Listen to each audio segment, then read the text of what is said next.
Hello बच्चों, कैसे आप सब लोग। मेरा नाम है सी एस संदीप बड़ा और आज हम स्टार्ट करने वाले हैं टैक्स पेपर का A section, income tax. Direct tax का हम इनकम टैक्स का यूनिट स्टार्ट करेंगे। ठीक है, और इस लेक्चर में, इंट्रोडक्शन लेक्चर में, हम समझेंगे कि क्या क्या कॉन्सेप्ट्स हम लोगों को पढ़ने हैं और किस तरीके से ये सब्जेक्ट पढ़ना है। ठीक है, और इसमें पढ़ने के लिए, इस सब्जेक्ट में, इस यूनिट में पढ़ने, इनकम टैक्स में पढ़ने के लिए हमें किन किन चीज़ों का अच्छे से ध्यान देना है जिससे हमारे मार्क्स बहुत अच्छे आएँ, मैक्सिमम मार्क्स आएँ और हमारे को मिनिमम एफर्ट्स में मैक्सिमम रिजल्ट निकले और जो हम पढ़ें अच्छे तरीके से हमें याद रहे। ठीक है, एग्ज़ाम तक हमारे को पूरा का पूरा सब्जेक्ट कैसे याद रखे वो भी हम बात करेंगे। ठीक है जी, टॉपिक का नाम सोर्सेज ऑफ इनकम टैक्स है। ठीक है, अब देखिए, अब हमारे जो इनकम टैक्स के सब्जेक्ट में आपको एक चीज़ ध्यान रखनी है। अगर आप चाहते हो कि आपको जो पढ़ा है वो याद रहे, इनकम टैक्स के पेपर में सबसे ज़्यादा प्रॉब्लम क्या होती है बच्चों के साथ? सर, समझ बहुत अच्छे से आता है, बहुत मज़े से समझ आ जाता है, उतनी मज़े से ही दिमाग से स्किप कर जाता है, मतलब चीज़ें भूल जाती हैं। ठीक है, पढ़ते हैं हम, कुछ टाइम बाद जब गैप पड़ जाता है, महीने का, 15 दिन का, 2 महीने का, तो सारा कुछ वॉश आउट हो जाता है। ठीक है, तो उसको करने का तरीका क्या होता है? आप प्रोविज़न, बेशक सम्स मत सॉल्व कीजिए, प्रोविज़न को थोड़े थोड़े टाइम में, जो आपने मान लीजिए आज चैप्टर किया, 3 दिन का चैप्टर था, 2 दिन का चैप्टर था, वो आप 2-4 दिन बाद 15 मिनट की एक क्विक रिवीजन, 5 मिनट की, 10 मिनट की, ठीक है, क्विक रिवीजन कर लें प्रोविज़न की। ठीक है, ओरली रिवाइज कर लें। ठीक है, रिवाइज कर लें, अपने आप से सुन लें, अपने आप याद कर लें कि भाई ये प्रोविज़न थी। ठीक है ना। इनकम टैक्स में आप देखिए ना, जो भी आप चैप्टर करोगे, चाहे वो अपना रेट्स ऑफ टैक्सेस है, ठीक है, सैलरी है, मतलब जितने भी चैप्टर हैं उसमें मेजोरिटी जो चैप्टर हैं वो, उसमें लर्निंग बहुत ज़्यादा होती है। ठीक है ना। अब सैलरी का चैप्टर है, उसमें आपको इतनी ज़्यादा प्रोविज़न्स हैं, वो प्रोविज़न आपको कैसे याद रहेंगी जब आप मल्टीपल टाइम रिवाइज करोगे। ठीक है, उसको लर्न करोगे, बीच बीच में रट्टे मारोगे। ठीक है, तो समझना तो है ही है, प्रैक्टिकल सॉल्व करने के लिए यहाँ पर मिक्सचर है, इनकम टैक्स के पेपर में मिक्सचर है। ठीक है, लर्निंग का प्लस प्रैक्टिकल का। ठीक है ना, तो प्रोविज़न आपको लर्न तो करनी पड़ेगी, तो वो चीज़ें आपको तभी याद रहेंगी जब आप मल्टीपल टाइम रिवाइज करेंगे। ठीक है, उसको अलग अलग तरीके से सेक्शंस के वे से, ठीक है, लिख के, बोल के, अपने आप को याद करके, ये तरीका बेस्ट होता है इनकम टैक्स को रिटेन करने का। क्योंकि इनकम टैक्स में सबसे बड़ा जो इशू आता है वो रिटेन कैसे किया जाए, दिमाग में चीज़ें रिटेन कैसे की जाएं, रिटेन नहीं होती। ठीक है, तो चलिए स्टार्ट करते हैं। सोर्सेज ऑफ इनकम टैक्स में सबसे पहले टैक्स। टैक्स क्या होता है? टैक्स आपको पता है, सिंपल सी चीज़ है कि भाई सरकार द्वारा हमारे से जो पैसा वसूला जाता है, ठीक है, टैक्स की फॉर्म में, टैक्स की फॉर्म में। ठीक है, वो टैक्स कोई भी हो सकता है, रोड टैक्स हो सकता है, इनकम टैक्स हो सकता है ना। तो क्या कह रहे हैं, taxation include imposition of any tax और imposed whether general, general tax हो सकता है, लोकल हो सकता है, या कोई स्पेशल भी हो सकता है। ठीक है ना, कि स्पेशल पर्पज से वो लगाया गया है। ठीक है, कहते हैं taxes are considered to be cost of living in a society. ये हमारे से क्यों चार्ज किया जा रहा है? कि भाई हम सोसाइटी में रह रहे हैं, ठीक है, उस वहाँ पर रहने का हमें क्या करना पड़ रहा है? कॉस्ट पे करना पड़ रहा है, और ये लेविट किया जाता है गवर्नमेंट द्वारा to meet the common welfare expenditure of the society. ठीक है ना, अब समाज को चलाने के लिए सरकार को पैसे की आवश्यकता है। ठीक है, वो पैसा कहाँ से आएगा? वो पैसा टैक्स के रूप में आपसे कलेक्ट किया जाएगा। ठीक है जी, टैक्स के रूप में कलेक्ट किया जाएगा आपसे, वो अलग अलग नाम से, है ना। वो इनकम टैक्स हो सकता है, जीएसटी हो सकता है, एक्साइज हो सकती है, कस्टम हो सकती है ना। तो अलग अलग नाम से आपसे टैक्स कलेक्ट किया जाता है। ठीक है जी, अब टैक्सेस कितने टाइप के होते हैं जी? टैक्सेस 2 तरीके के होते हैं जी, एक डायरेक्ट टैक्स, एक होता है इनडायरेक्ट टैक्स। डायरेक्ट टैक्स से मतलब क्या होता है? डायरेक्ट टैक्स से मतलब होता है कि जो डायरेक्टली, जो जिसकी ऑब्लिगेशन है उसी की जेब में से निकाला जा रहा है, या वो पे कर रहा है, that is called direct tax. ठीक है ना। If tax is levied directly on the income और wealth of a person, that is to be direct tax. The person who pay the tax to the government can not recover it from somebody else. ठीक है ना। जो बंदा tax पे कर रहा है वो किसी और से रिकवर नहीं करेगा। That is the burden of the tax can not be shifted. ठीक है ना, कि किसी और पे शिफ्ट नहीं किया जा सकता। मेरी इनकम है, मैंने कमाया है, तो मैं ही टैक्स दूंगा। ठीक है ना। पहले, इससे पहले वेल्थ टैक्स भी हुआ करता था एक, जो अभी अबॉलिश हो चुका है। ठीक है। और आपको भी पता है ये जो टैक्स है हमारा, ये जो 1961 इनकम टैक्स एक्ट पढ़ रहे हैं, ये इसका लास्ट ईयर होने वाला है। अब इसके बाद नया इनकम टैक्स एक्ट आ जाएगा। ठीक है। तो 2027 के जो एग्ज़ाम होंगे, 2027 के जो एग्ज़ाम्स होंगे, उसमें बिल्कुल ब्रांड न्यू इनकम टैक्स पढ़ने को मिलेगा। ठीक है जी। तो डायरेक्ट टैक्स क्या है? जो डायरेक्टली लिया जा रहा है उसी पर्सन से जिसकी ऑब्लिगेशन है। ठीक है। मतलब बर्डन जो है वो शिफ्ट नहीं किया जा रहा किसी और पे। मेरी इनकम है तो मैं ही पे करूंगा। पहले वेल्थ टैक्स हुआ करता था कि मेरे पास एसेट्स हैं, वेल्थ है, तो मैं ही पे करूंगा, मेरे को टैक्स लगेगा और मेरे से ही लिया जाएगा। ठीक है। दूसरा होता है इनडायरेक्ट टैक्स। इनडायरेक्ट टैक्स से मतलब क्या है कि एक्चुअली में ऑब्लिगेशन किसी और की है, कलेक्ट किया जा रहा है किसी और से, है ना। Tax is levied on the person of a good और सर्विस। ठीक है। ये इनडायरेक्ट टैक्स जो है वो किस पे लगाया जा रहा है? गुड्स पे या सर्विस पे, then it is an indirect tax. ठीक है। कहते हैं इनडायरेक्ट टैक्स के केस में क्या होता है? Person paying the tax passes on the incidence to another person. जैसे कि मान लीजिए जीएसटी है, जीएसटी की, अब मैंने आपसे गुड्स खरीदी कोई, या आपने हमारे से किसी से ट्यूटोरियल से सर्विस ली। ठीक है। तो आपने कहीं जिससे गुड्स खरीदी या सर्विसेज ली, तो आपने उसको टैक्स पे किया, जीएसटी पे किया। तो जीएसटी वो जिससे आपने गुड्स खरीदी, सर्विसेज ली, वो आगे क्या करेगा? गवर्नमेंट को दे देगा। ठीक है। मतलब क्या हुआ? ऑब्लिगेशन आपकी थी, हमने पे करी। जिसने गुड्स सेल करी उसने आपसे कलेक्ट किया और गवर्नमेंट को पे किया। मतलब ऑब्लिगेशन देखा जाए तो किसकी हो गई? सेलर की हो गई। सेलर की ऑब्लिगेशन हो गई कि आपसे टैक्स कलेक्ट करके आगे गवर्नमेंट को वो पे करेगा। ठीक है। तो इसमें क्या हुआ? इंसिडेंस जो है वो, बर्डन जो है वो शिफ्ट हो गया। बर्डन सेलर के ऊपर शिफ्ट हो गया कि भाई वो पब्लिक से पैसा कलेक्ट करेगा, अदरवाइज सरकार उससे लेगी। ठीक है जी। तो ये है इनडायरेक्ट टैक्स, जो इनडायरेक्टली चार्ज किया जा रहा है। जैसे कि कई लोगों को पता ही नहीं होता। हम मान लीजिए वो पैक्ड गुड्स खरीद के आते हैं हम मार्केट से, मान लीजिए आपने बिस्किट खरीदे, ठीक है, आपने कुछ और खाने पीने का सामान खरीदा, तो आपने उस चीज़ के मान लीजिए 100 रुपये का एमआरपी था, तो 100 रुपये ही आपसे चार्ज किए गए, तो आपने 100 रुपये पे कर दिए। ठीक है। आप सोच रहे हो मैंने कहाँ टैक्स दिया सरकार को? तो उस 100 रुपये में इंक्लूसिव ऑफ जीएसटी था। मतलब टैक्स जीएसटी जो था वो मिला हुआ था, इंक्लूड करके ही जो सेलर था उसमें उसने पहले ही मिला वैल्यू ऐड कर दी हुई है उसमें। ठीक है। मान लीजिए 85 रुपीज़ का आपका उस एमआरपी गुड्स की सेलिंग प्राइस थी और 15 रुपये उसमें टैक्स था, तो 85 प्लस 15 100 रुपये हो गया, 100 रुपीज़ हो गया। तो 100 रुपीज़ आपसे कलेक्ट कर लिया गया। ठीक है। अब वो गुड्स का सेलर है वो क्या करेगा? 15 रुपये सरकार को पे करेगा टैक्स। ठीक है। तो बर्डन क्या हो गई? शिफ्ट हो गई। ठीक है।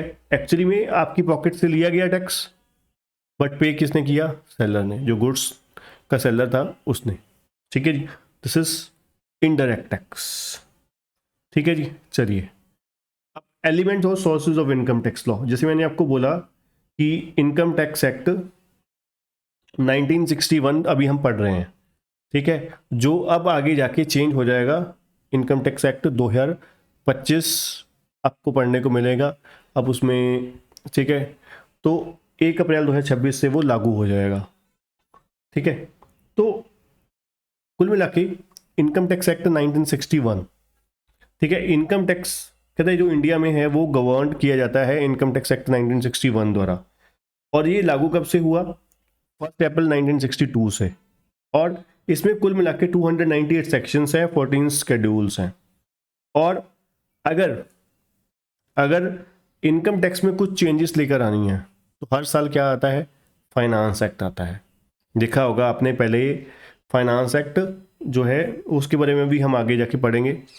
तो इनकम टैक्स में कुछ भी चेंजेस लेकर आनी है तो पहले फाइनेंस एक्ट हर साल जारी होता है, ठीक है, देन फिर एक्ट में अमेंडमेंट होती हैं, ठीक है जी। तो finance act shall bring amendment to this act.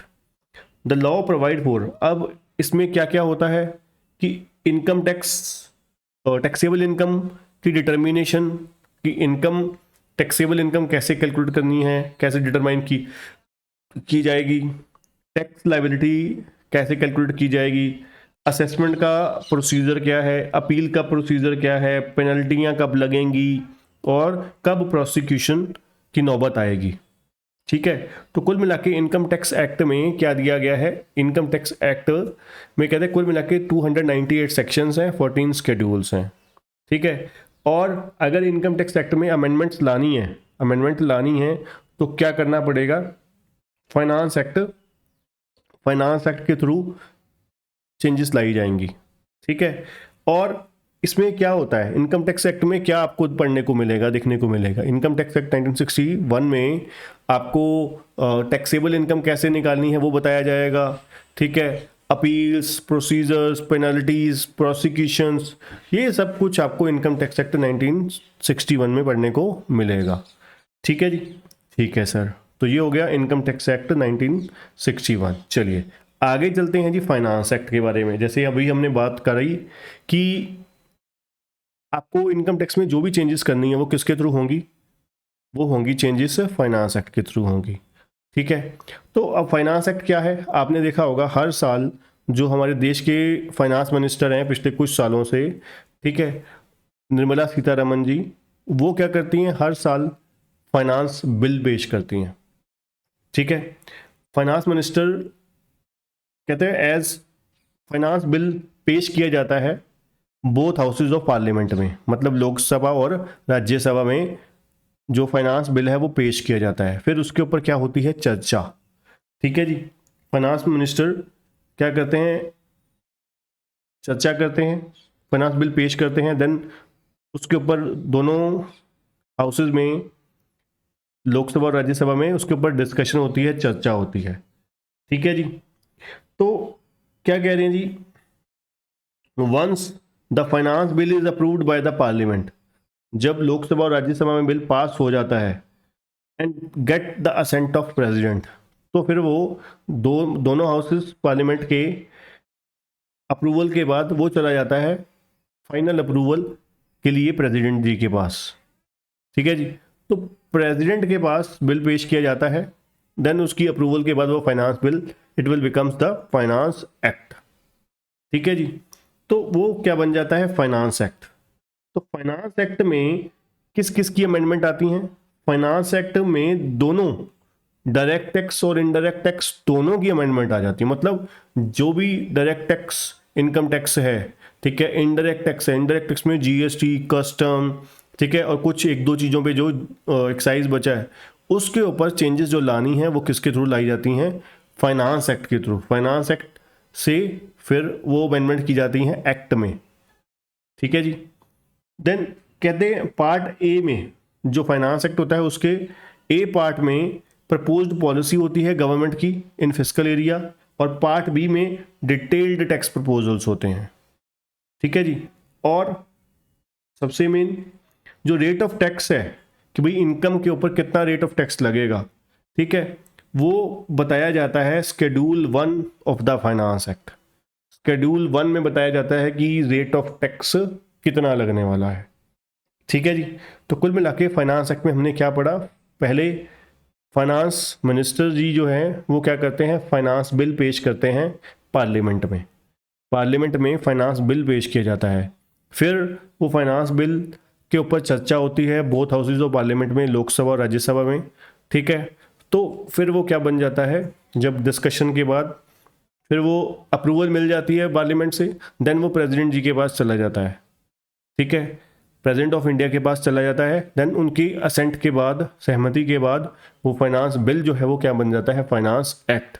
अब फाइनेंस एक्ट में कौन कौन सी चेंजेस आती हैं, डायरेक्ट और इनडायरेक्ट टैक्स दोनों की, ठीक है, दोनों की, इनडायरेक्ट टैक्स और डायरेक्ट टैक्स की दोनों जो भी चेंजेस आनी है वो फाइनेंस एक्ट के थ्रू ही आनी है। दूसरी चीज, इसके शेड्यूल 1 में क्या बताया जाता है, क्या रेट ऑफ टैक्स लगने वाला है इनकम के ऊपर, ठीक है जी। तो ये हमारा था फाइनेंस एक्ट। चलिए अब पढ़ते हैं इनकम टैक्स के rules. Income tax rules 1962, income tax rules 1962 क्या बताया गया है कि जो एडमिनिस्ट्रेशन है डीटी का, डायरेक्ट टैक्स का, वो किसके हाथ में होता है, मतलब जो प्रशासनिक एक्टिविटीज़ हैं, एडमिनिस्ट्रेटिव एक्टिविटीज़ हैं, वो कौन करता है, CBDT, central board of direct taxation. कहते जो सेक्शन 295 है, 295 है इनकम टैक्स एक्ट का, उसके थ्रू उसमें सीबीडीटी को एम्पावर किया गया है, सीबीडीटी को पावर दी गई है रूल बनाने की समय समय पर, to carry out the purpose and proper administration, ठीक है।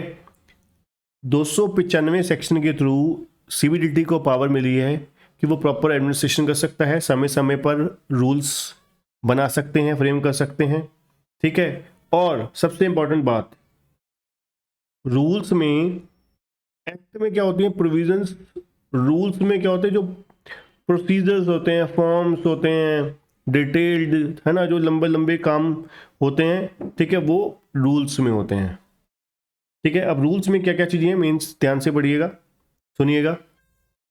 सभी फॉर्म्स, आईटीआर के फॉर्म्स हो गए, ठीक है, और जो भी फॉर्म्स होते हैं, टीडीएस के फॉर्म हो गए, ठीक है, सब फॉर्म्स जो हैं वो रूल्स में बताए जाएंगे और मिलेंगे आपको। प्रोसीजर्स क्या है किसी भी चीज़ का, ठीक है, इन कोई भी मान लीजिए, ठीक है, और प्रिंसिपल ऑफ वैल्यूएशन, प्रीक्विजिट्स, अब किसी चीज़ की वैल्यूएशन करनी है, एसेट्स की वैल्यूएशन, इनकम की वैल्यूएशन करनी है, एसेट की वैल्यूएशन करनी है, वो सारे जो प्रिंसिपल हैं, प्रोसीजर हैं, वो कहाँ पर हैं, इनकम टैक्स रूल्स में मेंशन किए गए हैं, ठीक है जी। जो रूल्स किसके द्वारा फ्रेम किए गए हैं, सीबीडीटी द्वारा, central board of direct taxation द्वारा, ठीक है जी। तो इनकम टैक्स रूल्स को एडमिनिस्ट्रेशन करे, जो सीबीडीटी है वो एडमिनिस्ट्रेशन करता है किसकी, इनकम टैक्स, डायरेक्ट टैक्स या इनकम टैक्स कह लीजिए, एक ही बात है, क्योंकि डीटी में इनकम टैक्स ही तो बचा है। उसके बाद सेक्शन 295 के थ्रू सीबीडीटी को पावर मिली है समय समय पर रूल्स बनाने की, फ्रेम करने की, ठीक है, और प्रॉपर एडमिनिस्ट्रेशन करने की, ठीक है। और रूल्स में क्या बताया जाता है, प्रोसीजर्स, फॉर्म्स, वैल्यूएशन, अपना वैल्यूएशन रूल्स, ठीक है, ये सब कुछ बताया जाता है, इनकम टैक्स रूल्स में मेंशन है। अब सर्कुलर क्या होते हैं जी, नोटिफिकेशंस क्या है जी, कहते हैं देखिए, in exercise of the power under section 119, 119 section का इस्तेमाल करते हुए, पावर का इस्तेमाल करते हुए, सीबीडीटी जो है, अब इसमें कह सकते हो सेक्शन 119 के थ्रू सीबीडीटी को पावर है समय समय पर सर्कुलर जारी करने की, नोटिफिकेशन जारी करने की, ठीक है जी। अब इस सर्कुलर में होता क्या है, इस सर्कुलर में कहते हैं क्लैरिफाई किए जाते हैं doubts regarding the scope and meaning of the various provision in the act. अब कई जगह पे क्या होता है, मान लीजिए अमेंडमेंट आई, उस अमेंडमेंट में प्रोविजन जो अमेंड की गई, चेंज की गई, उसमें कुछ डाउट्स हैं, तो उस डाउट को क्लैरिफाई करने के लिए, ठीक है, क्या किया जाता है, सर्कुलर जारी किया जाता है उस डाउट को क्लैरिफाई करने के लिए कि भाई ये चीज़ जो आपको लग रही है वो ऐसे नहीं ऐसे है, ठीक है जी। तो उसके लिए क्या किया जाता है, प्रोविजंस को क्लैरिफाई करने के लिए, डाउट्स क्लियर करने के लिए, डाउट्स रिमूव करने के लिए सर्कुलर नोटिफिकेशन जारी करने पड़ते हैं। कहते हैं ये जो सर्कुलर हैं वो गाइडेंस का काम करती हैं ऑफिसर और एसएससी दोनों के लिए, ठीक है जी। और कहते हैं ये बाइंडिंग होगा एओ के ऊपर, but not on the assessee and court के ऊपर, ठीक है। मतलब जो सर्कुलर्स हैं वो बाइंडिंग होंगे किसके ऊपर, एओ के ऊपर। और सबसे इंपॉर्टेंट बात कहते हैं ये जो सर्कुलर है कभी भी प्रोविजन के अगेंस्ट नहीं हो सकते कि प्रोविजन लिखी हुई है कुछ और, ठीक है, पार्लियामेंट में प्रोविजन आई, फाइनेंस एक्ट आया, उसमें प्रोविजन के ऊपर चर्चा हुई, फाइनलाइज हो गया, ठीक है, अब बाद में आपने सर्कुलर जारी करके उसको ही चेंज कर दिया, ऐसा नहीं होगा कभी, ठीक है। जो अमेंडमेंट होगी वो किस में होगी, फाइनेंस एक्ट के थ्रू ही होगी, ठीक है। सर्कुलर के थ्रू या नोटिफिकेशन के थ्रू अमेंडमेंट नहीं होगी। क्लियर? तो मतलब क्या है, सर्कुलर की पावर जो है किसको मिली है, सर्कुलर या नोटिफिकेशन जारी करने की पावर सीबीडीटी को मिली है सेक्शन 119 के थ्रू। मतलब सेक्शन 119 के थ्रू सीबीडीटी क्या है, अपनी पावर का इस्तेमाल करते हुए समय समय पर सर्कुलर जारी कर सकती है, नोटिफिकेशन जारी कर सकती है। अब इस सर्कुलर को जारी करने का या नोटिफिकेशन को जारी करने का आदेश का पर्पस क्या होता है, इस आदेश को देने का पर्पस क्या होता है, अमेंडमेंट के थ्रू जो प्रोविजन चेंज की गई, जो प्रोविजन अमेंड की गई, चेंज की गई, उसमें कुछ डाउट्स है, तो उस डाउट को क्लैरिफाई करने के लिए समय समय पर सीबीडीटी क्या करती है, सर्कुलर जारी करती है, नोटिफिकेशन जारी करती है, ठीक है जी। और ये कहते हैं ये जो सर्कुलर है, नोटिफिकेशन है, ये गाइडेंस का काम करेंगे, किसके लिए, ऑफिसर और एसएससी दोनों के लिए, ठीक है जी। और सबसे इंपॉर्टेंट बात, ये कभी भी कॉन्ट्रैरी नहीं हो सकता जो एक्ट है, ठीक है जी, जो प्रोविजंस हैं उसके कॉन्ट्रैरी नहीं हो सकते। चलिए जी, सबऑर्डिनेट लेजिस्लेशन। सबऑर्डिनेट लेजिस्लेशन से मतलब क्या है, कहते government enact the law in parliament, ठीक है जी, पार्लियामेंट में इनेक्ट करती है, इनकम टैक्स एक्ट जैसे कि, ठीक है, एक्साइज एक्ट हो गया जो बंद हो चुका है, ठीक है, etcetera, where is the need for detailed rules and regulation. अब इन एक्ट की, इनकम टैक्स एक्ट 1961 की डिटेल रूल्स एंड रेगुलेशन की जरूरत होती है, रूल्स एंड रेगुलेशन की जरूरत होती है, ठीक है। तो इसके लिए सीबीडीटी या सीबीआईसी जो है वो समय समय पर इनेक्टमेंट करती है। तो जो रूल्स हैं, रेगुलेशंस हैं, इनेक्टेड किए जाते हैं सीबीडीटी या सीबीआईसी। सीबीआईसी क्या है, central board of indirect taxation and custom, ठीक है। तो इनकम टैक्स रूल्स जो हैं, इनकम टैक्स रूल्स क्या हैं, सबऑर्डिनेट लेजिस्लेशन ही तो हैं, क्योंकि मदद कर रहे हैं एक्ट की, एक्ट की मदद के लिए ही रूल्स बनाए जाते हैं, ठीक है ना, कि एक्ट में ही खिचड़ी ना पक जाए ज़्यादा, एक्ट में ही खिचड़ी ज़्यादा ना पक जाए, इसके लिए रूल्स बनाए जाते हैं अलग से, ठीक है जी। चलिए, सुप्रीम कोर्ट और हाई कोर्ट डिसीजन, कहते हैं जब क्वेश्चन ऑफ लॉ, कहते हैं सुप्रीम कोर्ट और हाई कोर्ट जो है वो जजमेंट दे सकते हैं तब जब क्वेश्चन ऑफ लॉ है, ठीक है। The law laid down by the supreme court is the law of the land, मतलब जो डिसीजन होगा वो हाई कोर्ट का वो अप्लाई हो जाएगा या सुप्रीम कोर्ट का वो अप्लाई हो जाएगा। मतलब मान लीजिए कोई प्रोविज़न ऐसी है जिसका सही तरीके से एक्ट में मेंशन ही नहीं है, ठीक है, जैसे कि मान लीजिए कोई ऐसी सिचुएशन खड़ी हो गई जिसके बारे में एक्ट में कहीं लिखा ही नहीं, ठीक है। एग्जाम्पल के तौर पर कि एक कंपनी ने अपने डायरेक्टर को फॉरेन भेजा, ठीक है, फॉरेन भेजा कंपनी की मीटिंग के लिए, अब रास्ते में वो किडनैप हो गया, ठीक है जी। अब किडनैपर्स ने पैसे मांगे, फिरौती मांगी, ठीक है, फिरौती मांगी, अब वो फिरौती जो है कंपनी के या उसके घर वालों को देनी पड़ी, पे करना पड़ा, ठीक है, ट्रैक्टर को छुड़वाने के लिए, उस बंदे को छुड़वाने के लिए। कहते हैं अब ये कंपनी ने क्या किया, ये जो पेमेंट है उसको एज एन एक्सपेंडिचर रिकॉर्ड कर लिया अपने प्रॉफिट एंड लॉस अकाउंट में, कि भाई ये जो खर्चा हुआ है, ये पेमेंट हुई है, ये for the purpose of Holi and exclusive for the purpose of business and profession के लिए है, ठीक है। तो इसलिए ये खर्चा हमें अलाउड होना चाहिए। अब ऐसी प्रोविज़न के बारे में तो कहीं लॉ में लिखा ही नहीं था, तो फिर केस लगा, उसके ऊपर जजमेंट आई, अब उस जजमेंट को ही फाइनल माना जाता है।